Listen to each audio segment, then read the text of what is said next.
Bismillahirrahmanirrahim. Assalamualaikum warahmatullahi wabarakatuh. Perkenalkan, nama saya Anggi Alisha Putri dari kelas R8D dengan NPM 2021-21500-244. Yang saya hormati Bapak As'ad selaku dosen pengampu mata kuliah Akhlak dan Etika, dan teman-teman kelas R8D yang saya cintai dan saya banggakan. Saya di sini akan menjelaskan materi yang sudah saya pelajari tentang etika Islam dalam berdemokrasi dan penegakan hukum. Yang kedua ada pembinaan akhlak dalam kehidupan, dan yang ketiga ada pencegahan dan penanganan kekerasan seksual dalam Islam. Baik, materi yang pertama saya akan menjelaskan tentang etika Islam dalam demokrasi dan penegakan hukum. Sebab yang pertama ada pengertian demokrasi. Demokrasi secara umum adalah suatu sistem pemerintahan yang dimana kekuasaan berada di tangan rakyat, baik secara langsung maupun secara perwakilan. Namun, dalam konteks Islam, demokrasi seringkali diinterpretasikan dengan musyawarah atau konsensus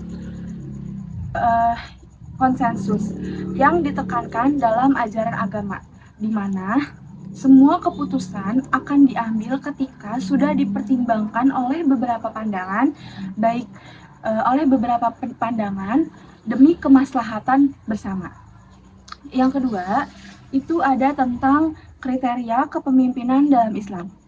Kriteria kepemimpinan dalam Islam tidak hanya seseorang yang memiliki kekuasaan, tetapi kriteria pemimpin dalam Islam yang ideal itu harus memiliki tanggung jawab dan juga amanah.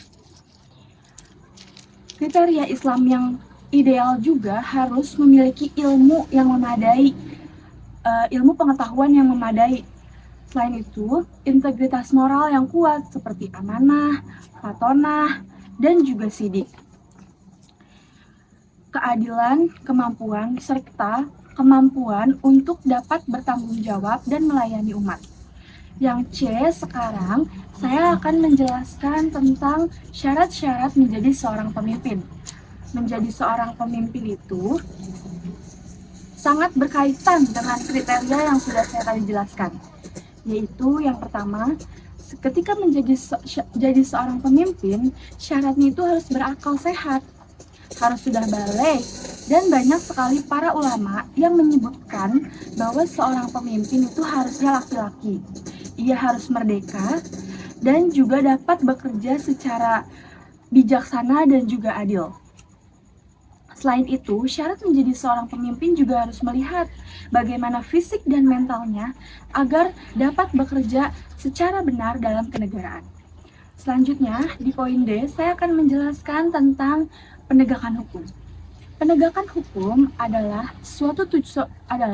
untuk memastikan sesuatu hukum dan peraturan berjalan dan ditaati serta dilaksanakan oleh semua masyarakat tanpa terkecuali. Dalam konteks Islam, penegakan hukum ini harus berprinsip keadilan ilahi atau syariah, di mana agar tujuan suatu tempat dapat berjalan dengan aman, dengan tertib, dan juga kesejahteraan masyarakat, serta mencegah kemungkaran dan kezaliman. Baik, yang pada poin E, adil dan berkembang. Keadilan dan berkembang adalah dua pilar utama yang harus dimiliki oleh seorang penegak hukum atau pemimpin. Mengapa? Karena keadilan adalah merujuk pada sesuatu hak yang harus didapat oleh orang yang berhak. Sesuatu yang diberikan kepada orang yang tepat dan tidak berpihak kepada siapapun. Yang kedua, sedangkan keseimbangan itu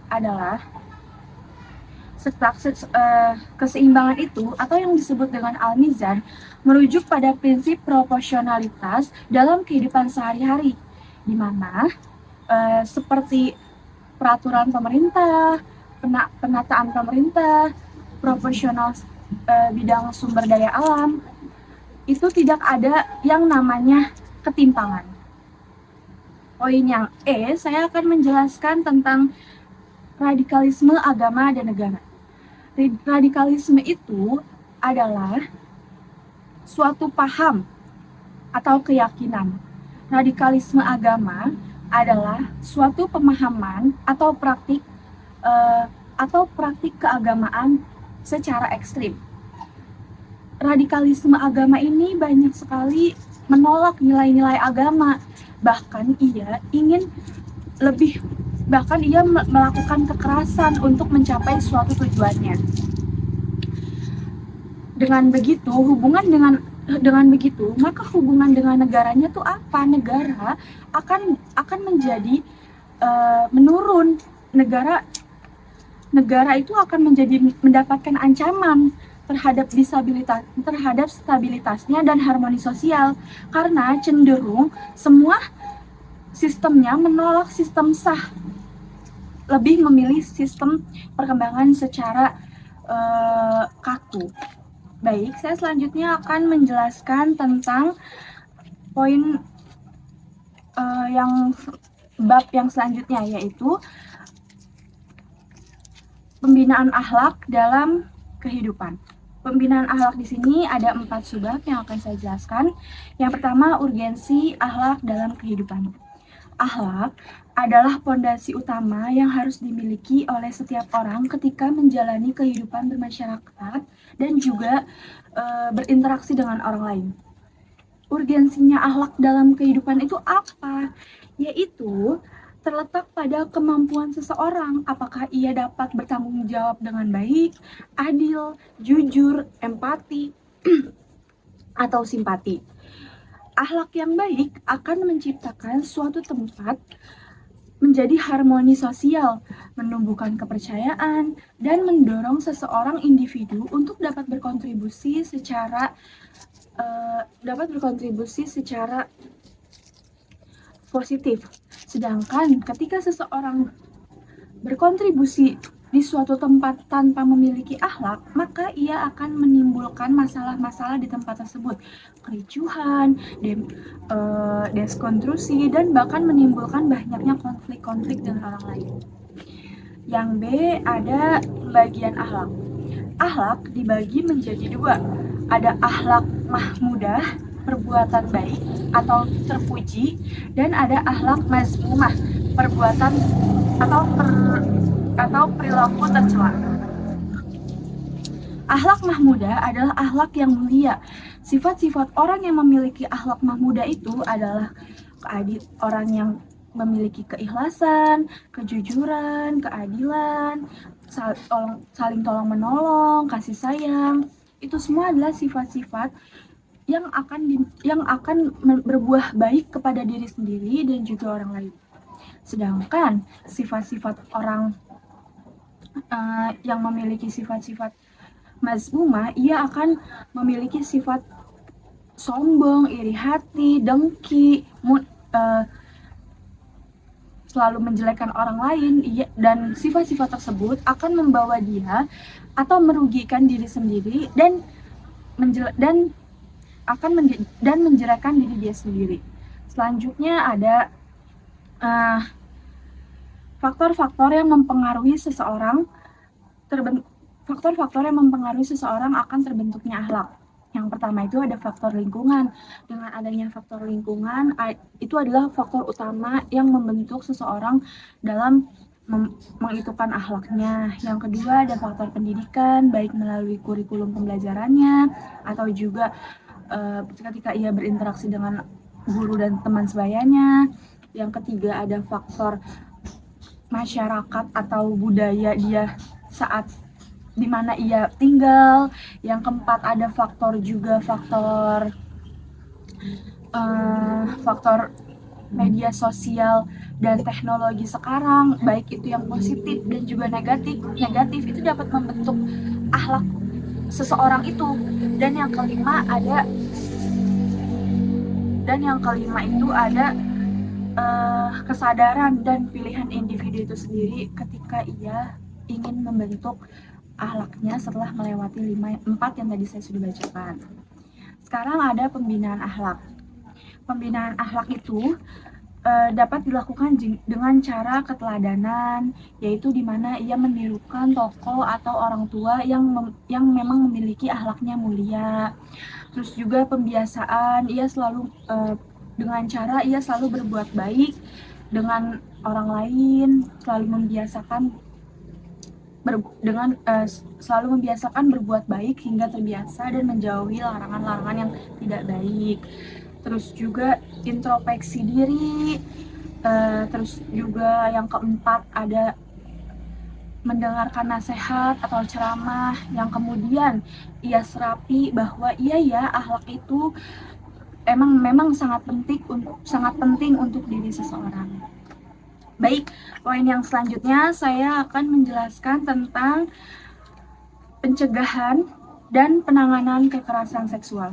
Kekerasan seksual dalam Al-Quran dan hadis adalah secara tegas sangat dilarang oleh Allah Subhanahu wa Ta'ala. Karena ada ayat-ayat Al-Quran dan hadis yang sudah dijelaskan bahwa kekerasan seksual itu sangat tidak diperbolehkan. Dalam Al-Quran, Quran Surat An-Nur ayat 31-30, sesungguhnya kita harus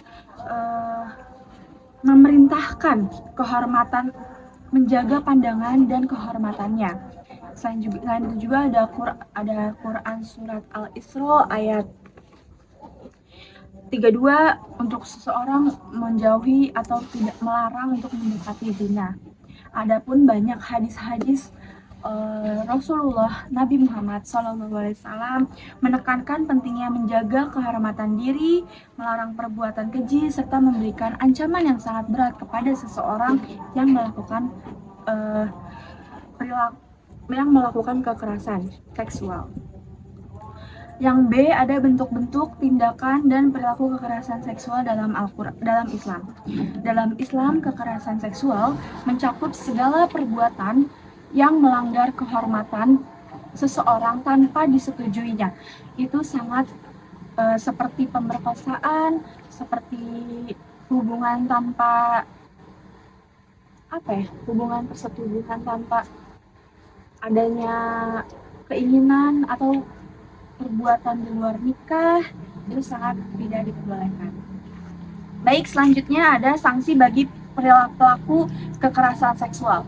Sanksi bagi para pelaku kekerasan seksual sangat-sangat akan diberikan sanksi yang berat, terutama untuk perbuatan zina dan pemerkosaan. Dalam hukum pidana Islam, jika seseorang itu melakukan zina ketahuan, maka ia akan dicambuk atau dirajam. Dan ketika seseorang itu adalah pelaku kekerasan secara seksual pemerkosaan, maka seseorang itu tidak hanya mendapatkan hukuman pidana, bahkan bisa lebih parah, yaitu hukuman mati. Dan semua orang yang melakukan tindakan kekerasan ini tidak hanya dosa di dunia, bahkan juga akan mendapatkan dosa di akhirat. Dan yang terakhir ada tentang tindakan preventif atau pencegahannya. Islam sangat menganjurkan kepada semua umatnya untuk melakukan tindakan preventif atau pencegahan. Yang pertama dapat dilakukan dengan cara menjaga pandangan. Yang kedua, menjaga pakaian seperti berhijab. Yang ketiga, tidak berduaan dengan lawan jenis. Terus yang keempat ada tidak juga terlalu berlebihan ketika berinteraksi dengan lawan jenis. Terus juga tanamkan dalam diri bahwa melakukan itu malu. Dan yang terakhir, lakukan pendidikan agama moral sejak kecil agar semua itu tidak terjadi dan bisa dicegahnya. Sekian penjelasan materi dari saya. Mohon maaf bila ada kata-kata yang salah dan ada perbuatan atau tindakan laku saya yang kurang paham. Semoga dapat Semoga materi ini dapat dipahami dan bermanfaat. Wassalamualaikum warahmatullahi wabarakatuh.